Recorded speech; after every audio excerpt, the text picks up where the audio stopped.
Hi hello welcome back to my channel. ఈరోజు video వచ్చేసరికి chicken pakodi ఎలా చేయాలో ఈ వీడియోలో చూసేద్దాం. ఎవరు చెప్పని టిప్స్తో చికెన్ పకోడీ చేద్దాం. మీకు ఇష్టమైన వాళ్ళకు పెట్టి చాలా ఈజీగా ఇంప్రెస్ చేయొచ్చండి. ఈ వీడియోలో ఎలా చేయాలో చూద్దాం. ముందుగా ఒక గిన్నెని తీసుకుని దానిలోకి ముందుగానే కడిగి పెట్టుకున్న చికెన్ తీసుకోవాలి.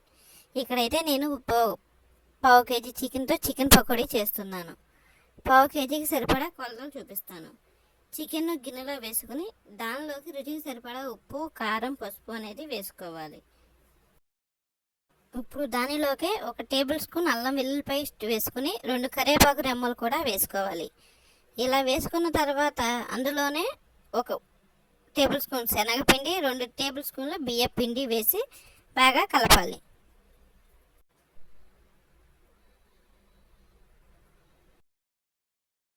కలిపేటప్పుడు 1 టేబుల్ స్పూన్ వాటర్ జల్లుకుని ఇప్పుడు అందులోనే గరం మసాలా, ధనియాల పొడి, పచ్చిమిరపకాయ ముక్కలు వేసి కలపాలి. ఇలా కలిపి పెట్టుకున్న మిశ్రమాన్ని 1 గంట సేపు ఫ్రిడ్జ్లో పెట్టుకున్నా పర్వాలేదు, లేదా అప్పుడప్పుడే పకోడీ చేసుకుని తిన్నా చాలా సూపర్గా ఉంటుంది. నేనైతే ఇలా వెంటనే వేసేస్తానండి. ఇప్పుడు డీప్ ఫ్రైకి ఆయిల్ పెట్టుకుని పొయ్యి మీద ఆయిల్ వేడయ్యే వరకు ఆగాలి. మనం ముందుగానే కలిపి పెట్టుకున్న మిశ్రమాన్ని తీసుకుని నూనెకి సరిపడా ముక్కలు వేసి చిన్న మంటపై నిదానంగా వేయించుకోవాలి. ఇలా చిన్న మంటపై వేయించుకోవడం మూలంగా లోపల వరకు ముక్క అనేది పర్ఫెక్ట్గా ఉడుకుతుంది. ఇలా వేగిన వాటిని ఒక గిన్నెలోకి తీసుకుని మిగిలిన వాటిని కూడా అలాగే మీడియం మంట మీద వేయించుకోవాలి. ఇలా మిగిలిన మిశ్రమాన్ని కూడా నిదానంగా మీడియం మంట మీద వేయించుకోవాలి. ఇలా నిదానంగా వేయించుకోవడం మూలంగా ముక్క అనేది చాలా సాఫ్ట్గా లోపల వరకు జ్యూసీగా ఉడుకుతుంది. ఇది వేగలోపు ఒక చిన్న పాట పాడుకున్నామా?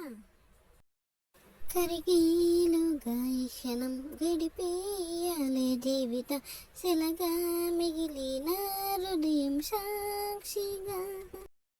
ఇలా చివరగా వేయించుకుంటున్న టిప్పులో కొంచెం కరివేపాకు కూడా వేయించి తీసుకోవాలి. అలా వేగిన కరివేపాకు అనేది చాలా టేస్టీగా ఉంటుంది.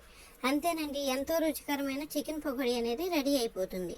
మీరే చూసారుగా, చాలా సింపుల్గా, ఈజీగా, ఎంత నీట్గా చికెన్ పకోడీ అయితే రెడీ అయిపోయిందో. చికెన్ పకోడీ చేయడానికి ఎన్నో పదార్థాలు అవసరం లేదండి. ఇంట్లో ఉన్న వాటితోనే చాలా సింపుల్గా, ఈజీగా చేసి పెట్టవచ్చు. మీకు నచ్చిందా? అయితే లైక్ చేయండి.